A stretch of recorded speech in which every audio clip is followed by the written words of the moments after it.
Study IQ IAS, अब तैयारी हुई अफोर्डेबल।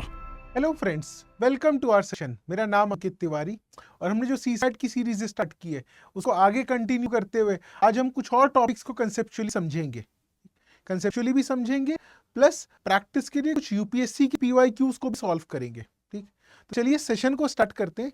सेशन स्टार्ट करने से पहले एक इंपॉर्टेंट इन्फॉर्मेशन आपके लिए कि अगर आप सीसैट इन लाइव 100 क्लासेस का दिसंबर बैच ज्वाइन करना चाहते हैं, इस कोर्स के फीचर्स क्या क्या हैं? इस कोर्स के फीचर्स ये हैं कि जो यूपीएससी का चेंजिंग पैटर्न है, पहले जो फॉर्मूला बेस्ड क्वेश्चंस आते थे वो चेंज होकर अब जो लॉजिकल बेस्ड क्वेश्चंस हैं उनकी प्रैक्टिस करना, कंसेप्चुअल लेवल पे चीज़ों को समझना और उस नॉलेज को अप्लाई करना सीखना। ठीक, इसके साथ साथ 2013 से लेकर 2023 तक का PYQ डिस्कशन, प्रैक्टिस शीट के फॉर्म में you are going to get 1500 plus question, साथ में उसका solution video, 10 mock test and basic to advance level preparation. इस पूरे कोर्स को आप ज्वाइन एनरोल कर सकते हैं only at 4999 by using my code 80 life. Daily classes होंगी 3:30 to 5:30 PM और अगर आप लाइव क्लासेस नहीं भी देखते हैं तो एक साथ तक आपको रिकॉर्डेड क्लासेस की एक्सेस भी प्रोवाइड किया जाता है। ठीक, ये हो गया मेरा सीसैट का क्लास। अच्छा, अगर मुझे सीसैट के साथ साथ जीएस को प्रिपेयर करना है तो this is 75 day GS revision course. Basically 75 days में we are going to cover GS plus CSAT. ठीक, और ये रिवीजन कोर्स है, रिवीजन के साथ साथ गैप फिलिंग कोर्स भी है। अगर आपने GS पेपर के किसी टॉपिक नहीं कवर किया है, भाई लक्ष्मीकांत और स्पेक्ट्रम आप पढ़ चुके हो, तो जो पढ़ चुके हो वो रिवाइज हो जाएगा और जो चीज़ें नहीं पढ़े हो वो आप फर्स्ट टाइम में उन गैप्स को फिल कर लेंगे। ठीक, और क्योंकि न्यू ईयर आ रहा है, स्टडी IQ आपके लिए एक बहुत अच्छी अपॉर्चुनिटी लेकर आया है कि आप स्टडी IQ किसी भी कोर्स को एनरोल कर सकते हैं at a very discounted price. ये जो SIP प्लस का बैच है, ठीक, the admissions are closing on 31st of दिसंबर।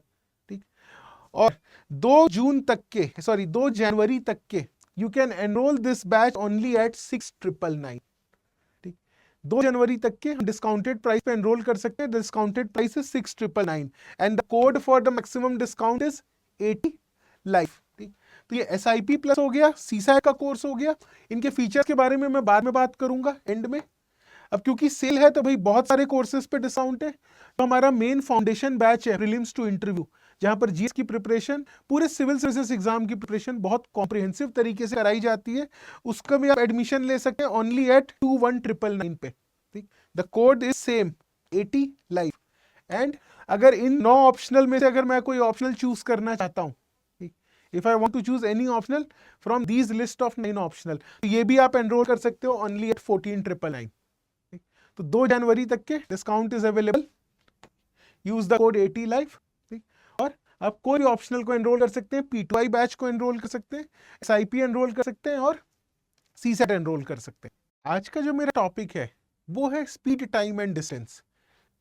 देखो, speed, time and distance topic है हमारा, स्पीड, टाइम एंड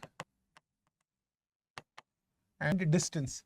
इसके जो हमारे लास्ट 5-6 ईयर्स के PYQs है, ठीक है, कुछ क्वेश्चन अच्छे कंसेप्चुअल हैं, कुछ क्वेश्चन डायरेक्ट फॉर्मूला बेस्ड है। तो we are going to solve these PYQs। We are going to solve this PYQs, क्योंकि धीरे धीरे क्या होगा, जब क्वेश्चन सॉल्व करेंगे तभी साथ में कंसेप्ट को भी सीखते जाएंगे। चलिए सेशन को स्टार्ट करते हैं। फर्स्ट क्वेश्चन इज, ये 2022 में आया था ये क्वेश्चन, 2022, सीसैट 2022। एक बार इस क्वेश्चन को रीड करो फिर मैं सॉल्व करता हूं। क्या बोल रहा है, एक पर्सन है X फ्रॉम प्लेस A, ठीक, एक और पर्सन है Y फ्रॉम प्लेस B। ये दोनों एक दूसरे की तरफ चलना स्टार्ट किए, प्लेस A प्लेस B। यहां पे कौन रहता है, पर्सन X, यहां पे रहता है पर्सन Y। ये दोनों एक दूसरे की तरफ चलना स्टार्ट किए। ठीक, अब क्या बोल रहा है कि भाई इसके बीच में गैप कितना है, ये पूरा टोटल गैप इज 15 किलोमीटर। ठीक, टोटल गैप इज 15 किलोमीटर। अब ये बोल रहा है कि X की स्पीड तो फिक्स है 1.5 किलोमीटर पर आवर, ठीक, बट Y जो है उसकी स्पीड बढ़ते जाती है। पहले घंटे 1 kilometre per hour, second hour में उसने 1.25 की स्पीड ले ली, तीसरे घंटे में 1.5 की ले ली, चौथे घंटे में 1.75, 5th आवर में उसकी स्पीड हो जाएगी 2 किलोमीटर पर आवर। तो इस तरीके से उनकी स्पीड बढ़ते जा रही है, किसकी? सिर्फ और सिर्फ y की। x का स्पीड सेम है, तो कौन सा स्टेटमेंट करेक्ट है ये आपको बताना है। They take 5 hours to meet, they meet midway between A and B. क्या इनको 5 घंटे लगे हैं मिलने में? क्या ये ए और बी के एग्जैक्टली मिड पॉइंट पे मिल रहे हैं? ठीक, देखो सबसे पहले मीटिंग कब होगी इनकी? अगर मैं ये चीज को मेंशन करूं यहां पर कि when they will meet, meeting तब होगी जब distance travelled by x plus distance travelled by y is equals to 15 kilometre हो जाए। ठीक, क्या ये लॉजिक समझ में आया? दोनों कब मिलेंगे? जब x का डिस्टेंस और y का डिस्टेंस जोड़ूं तो पूरा का पूरा 15 किलोमीटर हो जाए, बीच में कोई गैप ना रहे, बीच में कोई गैप ना रहे। इसी लॉजिक पे मैं आंसर को फाइंड करूंगा कि भाई distance travelled by x plus Y equal to 15 kilometre. अब अगर ये पॉइंट क्लियर है तो चलो यहां पर इसको फिर से ड्रॉ करते हैं। x y, ठीक, टाइम को मैं ले लेता हूं कितना? First hour, second, third, fourth और फिफ्थ। आप बोलोगे सर 5 घंटे ही क्यों लिया आपने? क्योंकि क्वेश्चन को पढ़ो, आंसर नहीं फाइंड करना, मुझे ये स्टेटमेंट चेक करना है सही है गलत।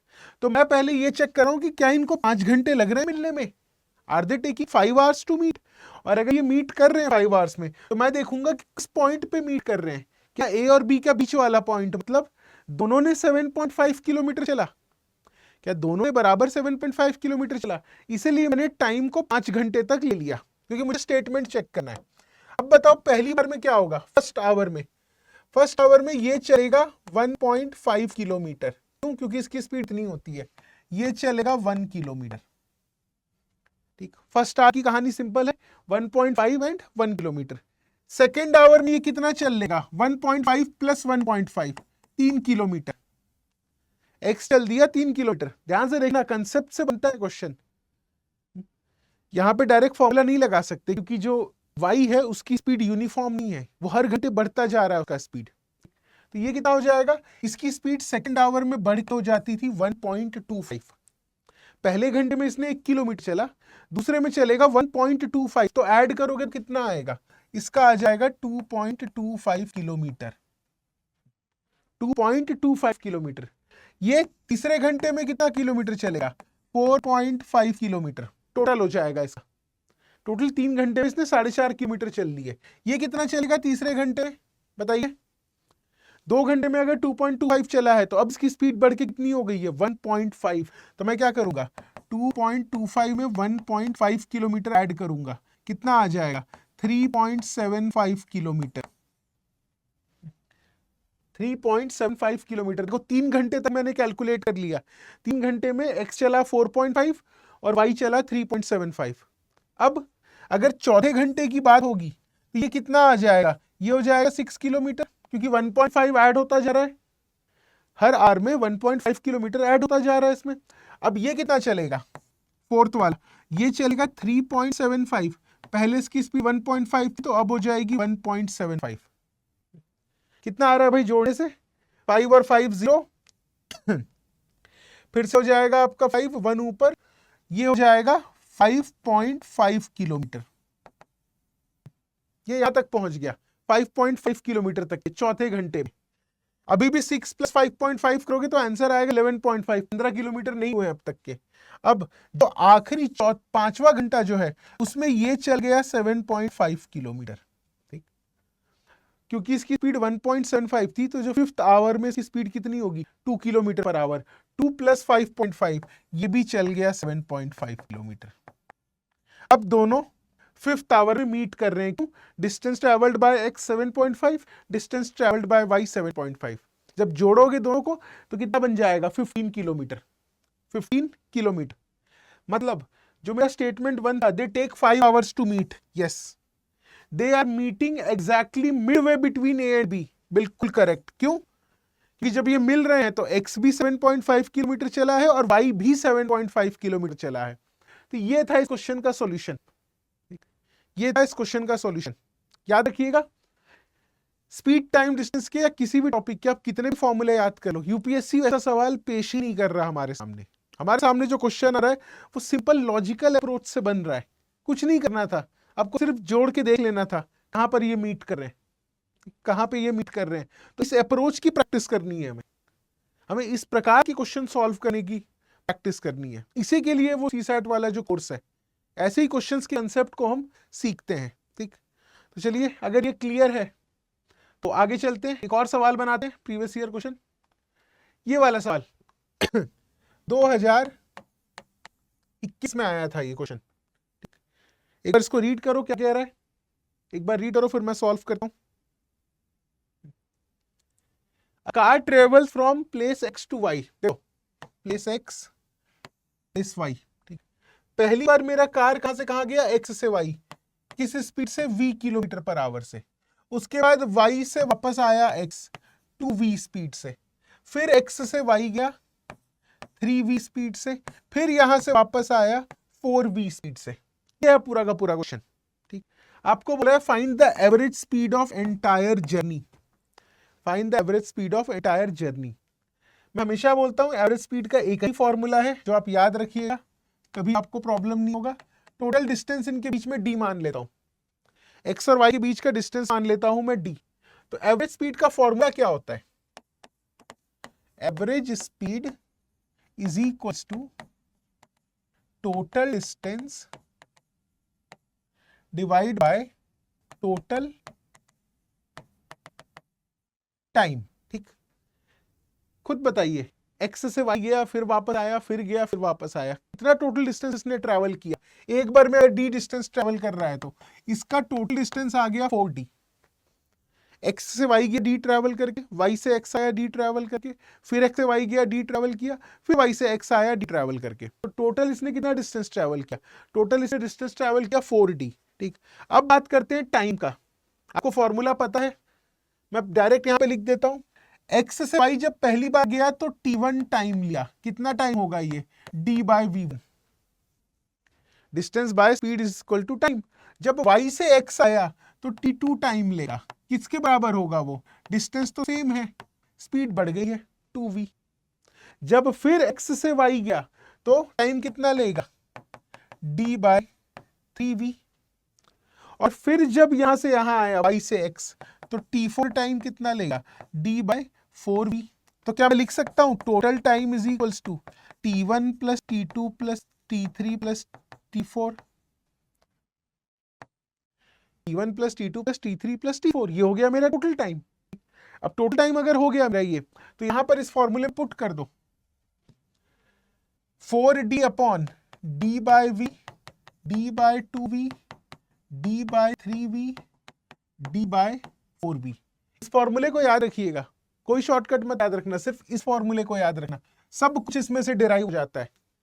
यूपीएससी कभी ऐसा क्वेश्चन नहीं देगा जिसमें डायरेक्ट फॉर्मूला अप्लाई करे, क्योंकि डायरेक्ट फॉर्मूला वाला जो क्वेश्चन होता है उसमें क्या रहता है कि जो ड्यूरेशन और डिस्टेंस रहता है उसको बराबर रख के चलते हैं, इसीलिए फॉर्मूला आता है 2ab upon a plus b। But वैसी कंडीशन एग्जाम में पूछी ही नहीं जाती। तो इसका आंसर क्या होगा, d कॉमन ले लो, d और d कैंसिल हो गया, तो ये बन जाएगा 4 अपॉन 1 बाय v, अंदर में क्या बचा 1 प्लस 1 बाय 2, 1 बाय 3, 1 बाय 4। इस v को ऊपर ले जाओ, 4v अपॉन 4v अपॉन, यहाँ पे एलसीएम कितना आ जाएगा, एलसीएम आ जाएगा 12। तो 12 मीन्स 6 प्लस सॉरी नॉट 6, यहाँ पर 12 आएगा, 12 प्लस 6 फिर 4 प्लस 3। ठीक, तो इस 12 को ऊपर ले जाते हैं, 12 4 जा 48v अपॉन, ये कितना बनेगा 12 और 6 18, ये 22 प्लस 3 25। ये आ गया मेरा final average speed. My final average speed is 48v by 25। Average speed is 48v by 25। अब आपको पता है 25 2 जा होता है 50, 25 2 जा होता है 50। अगर न्यूमरेटर में 48 है तो ये 1 पॉइंट समथिंग इंटू v आएगा। ये वैल्यू कितनी आएगी, 1 पॉइंट समथिंग इंटू v, 2 से ज्यादा नहीं होगा क्योंकि 48 बाय 25 है। अगर ये पॉइंट समझ गए हो तो कौन सा ऑप्शन चेक करूंगा, लेस देन v, गलत, between v and 2v, yes 2v से 3v भी नहीं है, 3v से 4v भी नहीं है। वैल्यू कितनी है 1 से लेकर 2v के बीच में, क्योंकि आंसर कितना था 1 पॉइंट समथिंग, 1.9 समथिंग आंसर आ रहा था। तो इस क्वेश्चन का आंसर होगा ऑप्शन नंबर बी। इस क्वेश्चन का आंसर होगा ऑप्शन नंबर बी। यहां पे इसका सॉल्यूशन है। आई होप ये चीज क्लियर होगा। एवरेज स्पीड का कोई भी क्वेश्चन पूछे, आंख बंद करके ये फॉर्मूला अप्लाई कर देना, कभी गलती नहीं होगी। कोई भी केस हो, कोई भी केस हो, कभी भी गलती नहीं होगी। Total distance divide by total time. ठीक, आगे चले। अगर ये क्वेश्चन क्लियर है तो एक और बनाते हैं क्वेश्चन ऐसे ही। ये लो, the question based on upstream and downstream. ये भी 2021 में 2 क्वेश्चन आए थे स्पीड टाइम डिस्टेंस के, 2 सवाल आए थे। A man takes half time in rowing a certain distance downstream than upstream. Ratio of speed in still water to the speed of current. Speed in still water to the speed of current. इसको solve करने से पहले I will take 2 minutes and explain the concept of upstream and downstream. ठीक, अलग से इसको पढ़ने की जरूरत नहीं है, 2 मिनट का समय लेते हैं, अपस्ट्रीम एंड डाउनस्ट्रीम कंसेप्ट को समझ लेते हैं।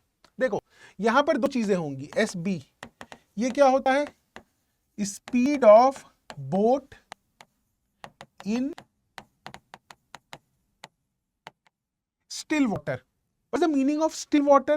Still water मतलब रुका हुआ पानी। क्योंकि पानी केस में क्या होता है, नाव भी चलती है, पानी की लहर भी चलती है। ठीक, तो रुके हुए पानी में जो स्पीड होगी वो कहलाती है एस बी। ठीक, अच्छा एस क्या होता है, इसको बोलते हैं स्पीड ऑफ, अब अलग अलग नाम है, it's up to you. Speed of stream बोलो, वाटर बोलो, इट्स अप टू यू। पानी की स्पीड है ये एस एस। ठीक, ये है पानी की स्पीड एस एस। अब 2 केस हमें पढ़ना है। देखिए सपोज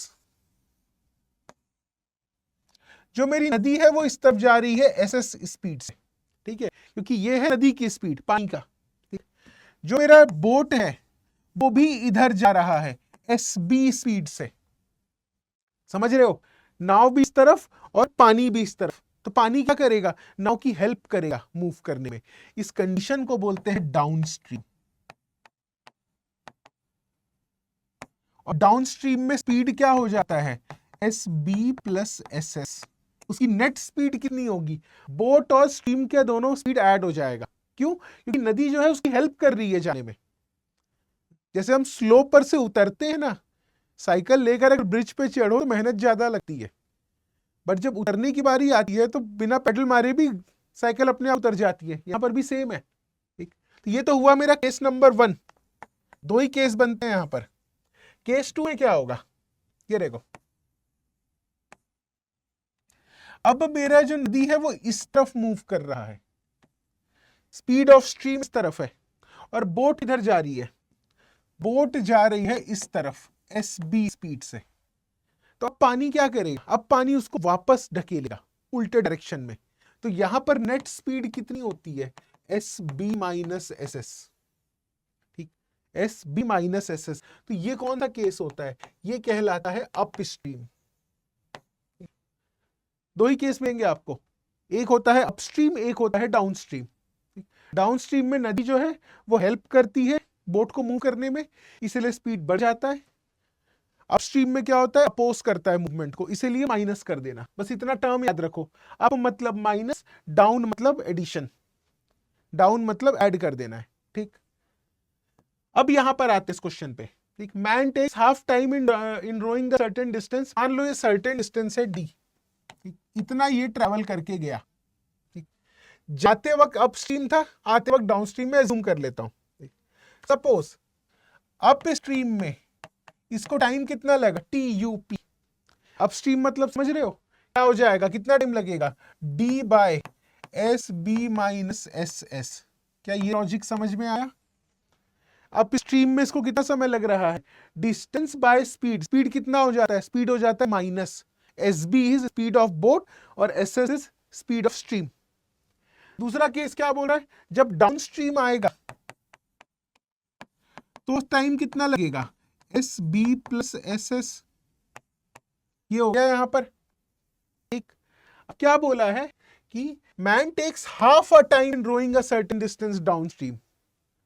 भाई अप स्ट्रीम में जितना उसको समय लग रहा है डिवाइड बाय 2 उसको डाउन स्ट्रीम में लग रहा है। ये चीज क्वेश्चन में गिवन है। अप स्ट्रीम का आधे समय में ही वो वापस आ जा रहा है, ये है क्वेश्चन। तो इस वैल्यू को यहां सब्सटीट्यूट कर देते हैं। इस वैल्यू को अगर आप सब्सटीट्यूट करोगे तो कितना आ जाएगा, डाउन स्ट्रीम को लिख दो टी यू अप बाय 2, तो ये कितना बन जाएगा, T upstream by 2 is equals to D upon S B plus S S. अच्छा, टी अप स्ट्रीम की वैल्यू कितनी है, D upon S B minus S S, तो ये क्या आ गया 1/2 रहेगा ही, S B minus S S. ये इक्वेशन समझ में आई? दोनों टाइम को मैंने इक्वेट कर दिया, दोनों टाइम को मैंने इक्वेट कर दिया, ये कैंसल, ठीक। ये 2 एस बी एस एस इधर आ जाएगा, ये वहां गया, तो क्या बना, twice of S B minus twice of S S is equals to S B plus S S, ठीक। तो बोट इधर आ गया, स्ट्रीम उधर चला गया, माइनस होके S B is equals to 3 times S S. यहां तक आया वैल्यू कि speed of boat is 3 times speed of stream. अब बोला क्या है, speed in still water to the speed of current. आपको क्या फाइंड करना है, speed in still water by speed of current, मतलब S B by S S. Answer आ रहा है 3:1। स्टिल वाटर में उसकी स्पीड होगी 3 की, तो पानी की स्पीड होगी 1 kilometre per hour. Answer is option number D, 3:1। Answer is option number D, 3:1। I hope ये लॉजिक क्लियर होगा। यहां पर मैंने सिर्फ क्वेश्चन सॉल्व नहीं किया, यहां पर मैंने आपको अपस्ट्रीम एंड डाउनस्ट्रीम का कंसेप्ट भी समझा दिया, ठीक। एक ही क्वेश्चन आया इस पे, 2021 में आया था। There may be a chance कि 2024 में पूछ लें, 2024 में पूछ लें, there will be a possibility. देख लो उसको, फिर आगे चलेंगे, कुछ और क्वेश्चंस बनाएंगे स्पीड टाइम डिस्टेंस के। ये चीज क्लियर है?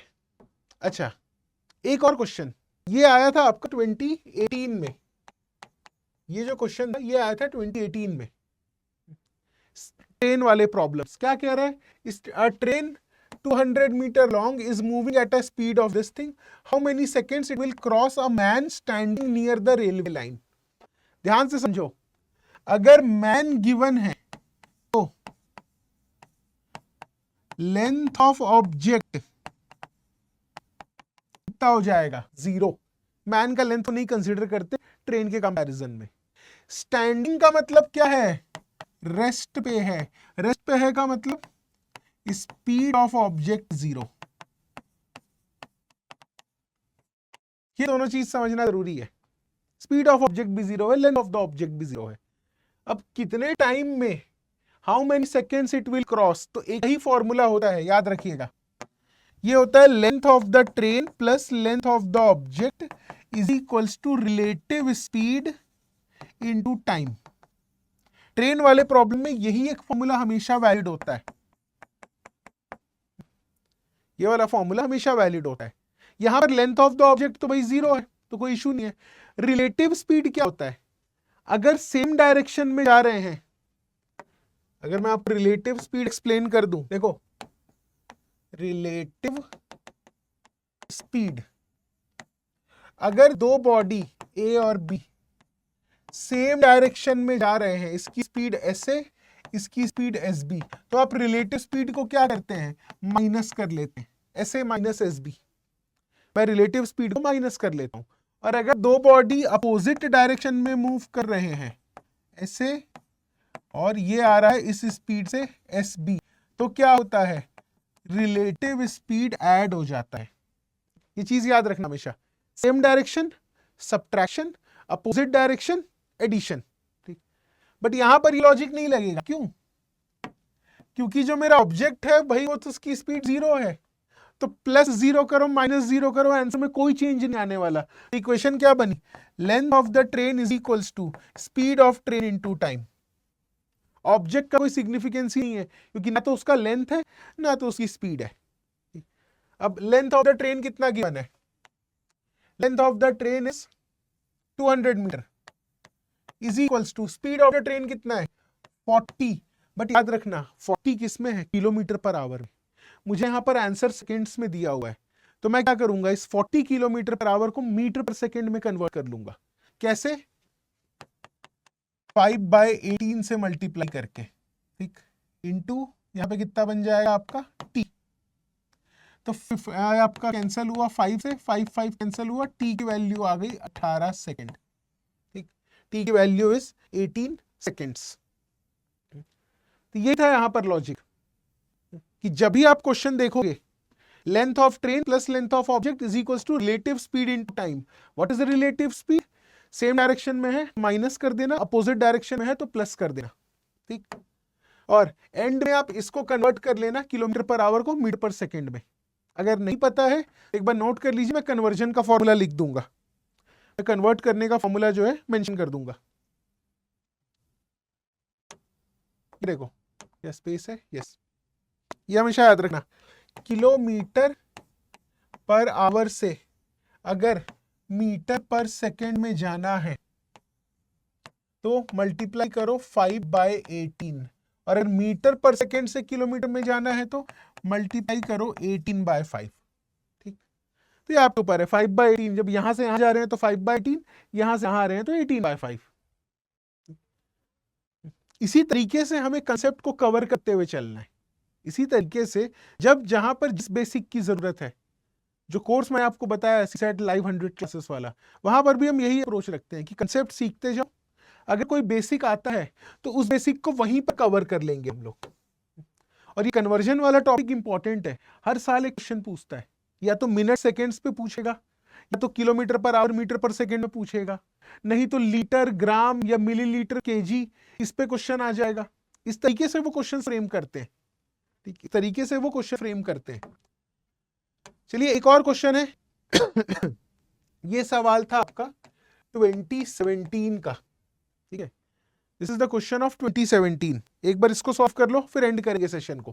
ठीक, a freight train leaving left Delhi for Mumbai. क्या कह रहा है? दिल्ली से मेरी ट्रेन छूटी है कहां के लिए? मुंबई के लिए।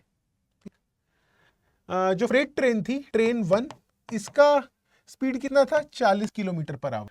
ठीक, इसके बाद एक एक्सप्रेस ट्रेन भी छूटी है जिसकी स्पीड थी 60 किलोमीटर पर आवर। वो पर कब छूटी है? वो छूटी है 2 घंटे बाद। ठीक, तो आपको बताना है कि दिल्ली से कितने दूरी पे ये दोनों ट्रेन एक दूसरे को मीट करेंगे। दिल्ली से कितनी दूरी पे ये दोनों ट्रेन एक दूसरे को मीट करेंगे। अब मल्टीपल कंसेप्ट्स हैं यहां पर, एकदम अलर्ट, एक ही क्वेश्चन कराऊंगा ऐसा। ठीक, एकदम अलर्ट हो जाओ। क्या कह रहा है? ये कब मीट करेंगे? एक एक वर्ड का मतलब देते हैं। व्हेन दे मीट, भाई मीट कब करेंगे? When distance travelled by them is same. भाई कब मीट करेंगे? जब डिस्टेंस ट्रैवल जो है वो सेम हो जाए। ठीक, अब अगर दोनों ट्रेन का डिस्टेंस ट्रैवल सेम है, ये लॉजिक आप पढ़े होगे कि अगर डिस्टेंस जो है मेरा ये अगर कांस्टेंट हो, क्योंकि दोनों के लिए सेम है तो बराबर डिस्टेंस, तो स्पीड जो है वो इनवर्सली प्रोपोर्शनल टू टाइम होता है। ठीक, वो इनवर्सली प्रोपोर्शनल टू टाइम होता है। मतलब क्या हुआ इसका? अगर S1/S2 लिखूं, it is equal to T2/T1। अगर डिस्टेंस कांस्टेंट है, देखो ये लोग मीट कब करेंगे? मैं सवाल सॉल्व नहीं कर रहा, मैं कंसेप्ट समझा रहा हूं। ये लोग मीट कब करेंगे? जब डिस्टेंस ट्रैवल सेम हो, और अगर डिस्टेंस ट्रैवल सेम होता है तो speed inversely proportional to time होता है।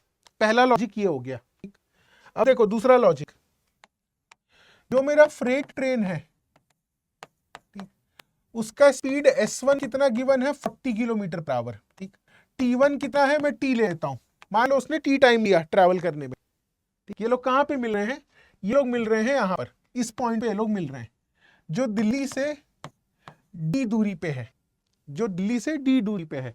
तो ये क्या बनेगा? D is equals to 40 into T. What is the value of D? 40 into T. ठीक, ये पॉइंट हो गया। अब एक्सप्रेस ट्रेन की अगर बात करो, एक्सप्रेस ट्रेन की स्पीड कितनी है? 60 किलोमीटर पर आवर। मेन बात है कि इसका टाइम टेकन कितना लगेगा, इसका टाइम कितना होगा। एक एग्जांपल देके समझाता हूं, समझने की कोशिश करना। मान लो ये ट्रेन छूटी सुबह के 6 बजे, एक एजम्पशन है। ठीक, ये लोग यहां पे मिल रहे हैं सुबह के 10 बजे। ठीक, तो ये वाली ट्रेन अगर देखो 6 बजे छूटी, 10 बजे ये दोनों ट्रेन आपस में मिल रहे हैं, तो ये ट्रेन अगर 4 घंटे ट्रैवल करती है, तो ये वाली ट्रेन जो 2 घंटे लेट छूट रही है, इसको कितना टाइम मिलेगा ट्रैवल करने के लिए? भाई ये अगर सुबह 6 बजे छूटा है तो ये ट्रेन छूटेगा 8 बजे। अगर ये 4 घंटे में डी डिस्टेंस ट्रैवल कर रहा है तो इसको सिर्फ 2 घंटे मिलेंगे डी डिस्टेंस ट्रैवल करने के लिए। क्या ये लॉजिक समझ में आया हमें? क्या ये लॉजिक हमें समझ में आया कि इसको जो है सिर्फ 2 घंटे मिलेंगे ट्रैवल करने के लिए? पर 6 और ये 8 तो मैंने आपको एजम्पशन के लिए बताया था। अगर मेरा पहला ट्रेन टी टाइम ले रहा है तो मेरा दूसरा ट्रेन जो 2 घंटे लेट छूटा है वो लेगा t-2 टाइम। वो कितना टाइम लेगा? वो लेगा t-2 टाइम। ठीक, अब आपको फॉर्मूला पता है, S1/S2 is equal to T2/T1 कितना है? 40/60 इज इक्वल टू t-2/2 2/3। ये कितना हो जाएगा? मल्टीप्लाई करूंगा तो 2t is equal to 3t-6। तो t की वैल्यू आ गई 6। पहला ट्रेन जो फ्री ट्रेन है वो ट्रैवल करेगा 6 घंटा, और ये वाला ट्रेन कितना ट्रैवल करेगा? 4 घंटा। अब आपको डिस्टेंस निकालना है, किसी से भी मल्टीप्लाई कर लो, S1 इंटू T1 कर लो वही आएगा, S2 इंटू T2 कर लो वही आएगा। तो 40 into 6, what is the answer? 240 kilometre from Delhi. 240 kilometre from Delhi both the train will meet. 240 kilometre from Delhi both the train will meet. तो ये हो गया मेरा ये वाला क्वेश्चन। हमें यहां ये प्रेडिक्ट करना था कि भाई बहुत सारे कंसेप्ट है कि अगर डिस्टेंस कांस्टेंट हो तो ये फॉर्मूला लगाना है, ये अगर टी टाइम चल रहा है तो ये t-2 टाइम चलेगा, और ये हो गया मेरा अगर दोनों मीट कर रहे हैं तो भाई डिस्टेंस ट्रैवल दोनों ट्रेन का सेम होगा। ठीक, क्या ये लॉजिक क्लियर है? अगर ये लॉजिक क्लियर है तो भाई देखिए मैंने कुछ PYQ सॉल्व किए, 5-6 question speed time and distance के, बट आपने ये देखा होगा कि हमने 5-6 कंसेप्ट कवर कर लिए। हमने 5-6 कंसेप्ट कवर किए। इसी तरीके से सीसैट की प्रिपरेशन होगी। जैसा मैंने आपको बताया था कि भाई सीसैट का दिसंबर बैच का admission are closing on 31st of December. Discounted price आप एनरोल कर सकते हैं by using the code 80 life. अगर इस कोर्स के फीचर्स को हम चेक करें तो भाई कॉम्प्रिहेंसिव कवरेज होगा क्वांट, रीजनिंग, इंग्लिश का। प्रैक्टिस क्वेश्चंस आपको प्रोवाइड किए जाएंगे 1500 प्लस क्वेश्चंस, साथ में 2013 से लेकर 2023 तक का PYQ discussion, basic to advance level preparation and 10 full length mock test. These are the features of the course. क्योंकि मैथ्स सबसे ज्यादा पूछते हैं, 60 classes, 25 classes, 15 classes. These are the indicative list of the topics which you need to cover.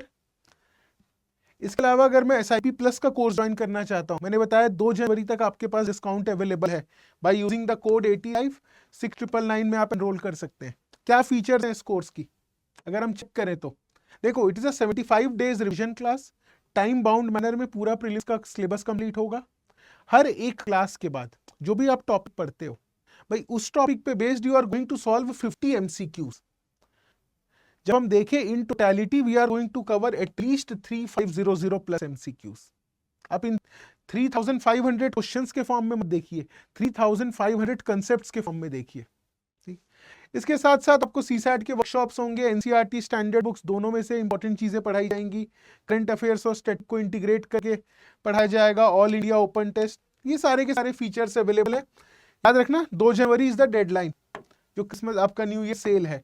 आप P2I batch भी enrol कर सकते हैं ओनली एट 2199। और कोई भी optional PSIR, sociology, geography, anthropology, pub ad, history, maths optional के classes would be conducted by me only, philosophy and Hindi literature, तो इसको भी आप एनरोल कर सकते हैं classes along with test series 14999 में। स्टडी IQ IAS, अब तैयारी हुई अफोर्डेबल।